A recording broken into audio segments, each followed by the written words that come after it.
नमस्कार दोस्तों, take scan के एक बिल्कुल नया फ्रेश और एक्साइटिंग एपिसोड में आपका बहुत बहुत स्वागत है।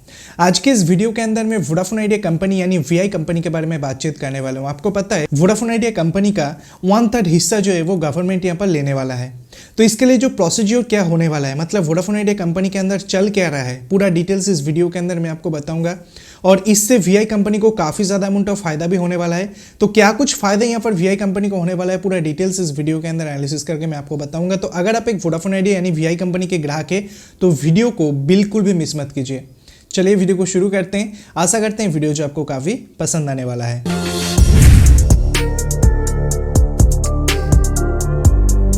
दोस्तों, गवर्नमेंट की तरफ से मेनली मिनिस्टर ऑफ टेलीकम्युनिकेशन की तरफ से वोडाफोन आइडिया कंपनी को 3 फरवरी को ये बोला गया था कि वो अपने जो ये इक्विटी कन्वर्जन का प्रोसेस है इसे मेनली स्टार्ट कर सके, और गवर्नमेंट की तरफ से फाइनली ग्रीन सिग्नल मिल चुका है।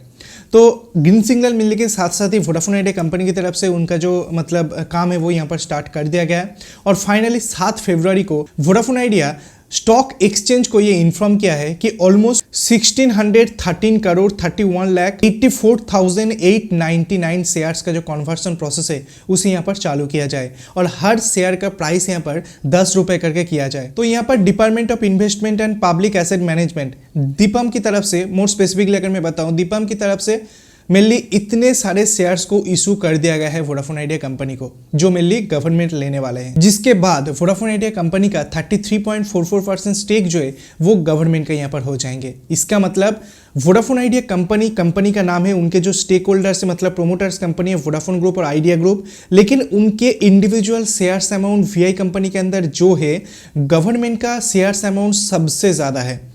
मतलब इंडिविजुअल लेवल की अगर मैं बात करता हूं तो गवर्नमेंट 33.44% का शेयर होल्डर्स है, जहां पर वोडाफोन ग्रुप ऑलमोस्ट 21% का और आइडिया ग्रुप ऑलमोस्ट 17-18% का जो स्टेक है वो यहां पर होल्ड करते हैं। मतलब सबसे मेजॉरिटी स्टेक होल्डर्स जो है वो यहां पर गवर्नमेंट बन गया है। और गवर्नमेंट इस शर्त के अंदर बना है क्योंकि आदित्य बिरला ग्रुप ने गवर्नमेंट को यह प्रॉमिस किया था कि वो वीआई कंपनी के लिए एक मेगा इन्वेस्टमेंट का जुगाड़ यहाँ पर करेंगे। वो खुद भी इन्वेस्टमेंट करेंगे, और वोडाफोन ग्रुप तो इससे पहले एक बता दिया गया इंडस टावर के ऊपर वहाँ पर जो 21% स्टेक वोडाफोन ग्रुप का है वो सेल करके वो पूरा पैसा वीआई कंपनी के ऊपर इन्वेस्टमेंट किया जाएगा। तो इस प्रॉमिस की वजह से इंडियन गवर्नमेंट मेनली इस कन्वर्सन को कंप्लीट किया है। दोस्तों, इसके बाद बात कर लेते हैं कि ये पर्टिकुलर स्टेप की वजह से वीआई कंपनी को क्या कुछ फायदा यहाँ पर होने वाला है।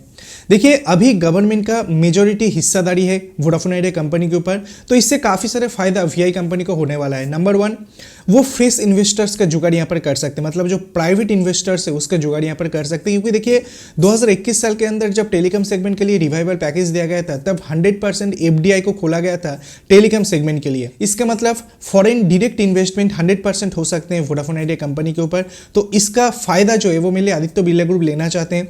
मेनली काफ़ी सारे प्राइवेट इन्वेस्टर्स को वहाँ पर अट्रैक्ट किया जाने वाला है। देखिए, बीएसएनएल भी भारत सरकार की कंपनी है, लेकिन बीएसएनएल का एज ए गवर्नमेंट कंपनी होने के नाते कोई भी बाहर वाला बीएसएनएल के ऊपर इन्वेस्टमेंट नहीं कर सकता, वो गवर्नमेंट ही कर सकते हैं। लेकिन वोडाफोन आइडिया के सिनेरियो के अंदर ऐसा नहीं है। हालांकि गवर्नमेंट वीआई कंपनी का मेजॉरिटी स्टेक होल्डर्स है, उसके बावजूद प्राइवेट इन्वेस्टर्स वोडाफोन आइडिया ले सकते हैं। तो ये काफ़ी बड़ा फायदा है वीआई कंपनी के लिए। उसी के साथ साथ 2 प्रोमोटर्स काफ़ी ज़्यादा इन्वेस्टमेंट करेंगे, और सबसे बड़ा बात जो है भारतीय बैंक्स, इससे पहले Vodafone idea SBI, HDFC, HFCL, Punjab national bank, इस तरीके के बैंक्स के पास गए थे लोन मांगने के लिए ऑलमोस्ट 7,000 करोड़ रुपए, ताकि वो इंडस टावर के पेमेंट को यहाँ पर कर सके, जो काफ़ी दिन से उन्होंने नहीं किया। और इंडस टावर की तरफ से धमकियाँ भी दिया गया था वोडाफोन आइडिया कंपनी को कि वो मेनली उनके जो सर्विसेज है वो बंद कर देंगे। हालांकि जब उनके पास मांगने के लिए गए तो तब किसी भी तरीके से लोन यहाँ पर नहीं दिया गया वीआई कंपनी को, क्योंकि जो कोलैटरल वो लग रहा था वो ठीक नहीं था। बहुत सारे कारण हैं, और उनकी तरफ से ये भी कहना था कि जब तक ना प्रोमोटर्स वीआई कंपनी के ऊपर इन्वेस्टमेंट करे तब हम नहीं दे सकते। लेकिन फाइनली जब गवर्नमेंट इस डील से आगे बढ़ा तो इसके बाद एक ह्यूज पॉसिबिलिटी है जो भारतीय बैंक से वो वीआई कंपनी को डेफिनेटली लोन यहाँ पर प्रोवाइड करेंगे। तो अगर आने वाले टाइम के अंदर fresh loans Vodafone idea company को मिल जाते हैं तो वो भी वन टाइप ऑफ इन्वेस्टमेंट हुआ, तो कंपनी फ्लरिश काफ़ी ज़्यादा कर सकते हैं। उसी के साथ साथ अगर मैं 5G की बात करता हूं तो ऑलरेडी 18,000 करोड़ रुपए वोडाफोन आइडिया अपने 5G के ऊपर खर्च कर चुके हैं। इस 18,000 करोड़ रुपए के अंदर मिलीमीटर वेव है और मिड फ्रीक्वेंसी बैंड है, जो काफ़ी एफिशिएंट बैंड है और काफ़ी ज़बरदस्त 5G सर्विस वो ले सकते हैं।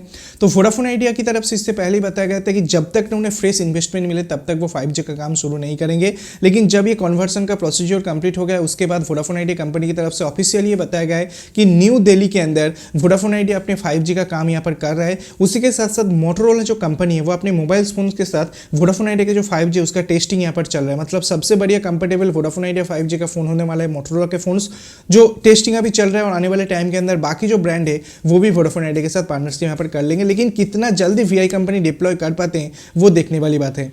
एयरटेल काफ़ी दिन से बता रहा था कि उनके जो नेटवर्क है वो 5G रेट नेटवर्क है और इसी कारण से वो अपने एग्जिस्टिंग 4G नेटवर्क को ही 5G के ऊपर कन्वर्ट कर रहे हैं। लेकिन वोडाफोन आइडिया कंपनी की तरफ से कभी भी ऐसा बताया नहीं गया कि वो अपने जो 4G सर्विस अभी प्रोवाइड कर रहे हैं वो 5G रेडी नेटवर्क के ऊपर बेस्ड है। अगर ऐसा होते हैं तो उनके 5G लॉन्च करने इतना ज़्यादा मुश्किल नहीं होंगे, क्योंकि उनका जो एग्जिस्टिंग स्पेक्ट्रम है उसे मेनली डिप्लॉय कर सकते हैं। लेकिन अगर ऐसा ना होते हैं तो वी कंपनी काफ़ी ज़्यादा मुश्किल के अंदर पड़ सकते हैं, क्योंकि उन्हें नए तरीके से इंफ्रास्ट्रक्चर फिर से बनाना पड़ेगा और काफ़ी ज़्यादा टाइम कंज्यूमिंग प्रोसीजर है। तो इस चीज़ को भी ध्यान में रखना होगा। उसी के साथ साथ अगर मैं स्पेक्ट्रम यूजेस चार्जेस और लाइसेंस फीस की बात करता हूँ मेनली Q3 या फाइनल सेल 2023 मतलब अक्टूबर, नवंबर, दिसंबर, ये 3 महीने की अगर मैं बात करता हूँ तो वोडाफोन आइडिया कंपनी अपने जो टोटल पेमेंट है उसका 10% ही पेमेंट यहाँ पर किया है। तो इसकी वजह से हो सकते हैं कि आने वाले टाइम के अंदर डिपार्टमेंट ऑफ टेलीकम्युनिकेशन की तरफ से वोडाफोन आइडिया को नोटिस भी भेजा जाए और वो पेमेंट का वी कंपनी यहाँ पर क्लियर करते हैं वो देखने वाली बात है।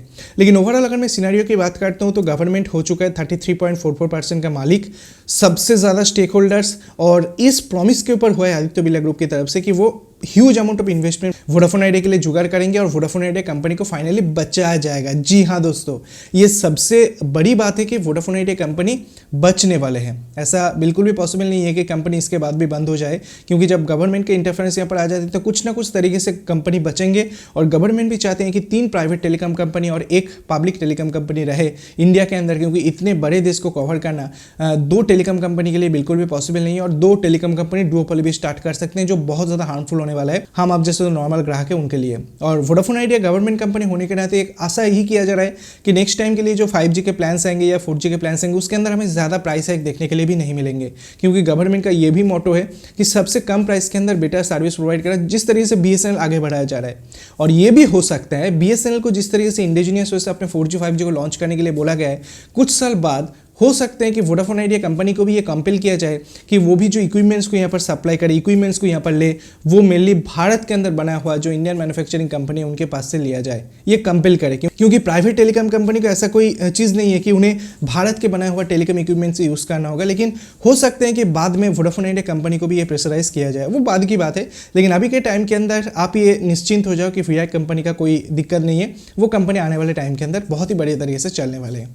तो ये सारा अपडेट्स हमारे पास निकल के आ रहा था, छोटा सा वीडियो बनाकर आपको बता दिया। अगर वीडियो पसंद आया, कुछ टाइम जानकारी मिला तो वीडियो को लाइक कीजिए, वीडियो को अपने दोस्तों के साथ शेयर कीजिए, चैनल को सब्सक्राइब करके पास में बेल आइकन को दबाना बिल्कुल भी मत भूलिए ऐसे इंटरेस्टिंग वीडियो डेली बेसिस देखने के लिए। Thanks for watching, bye and take care.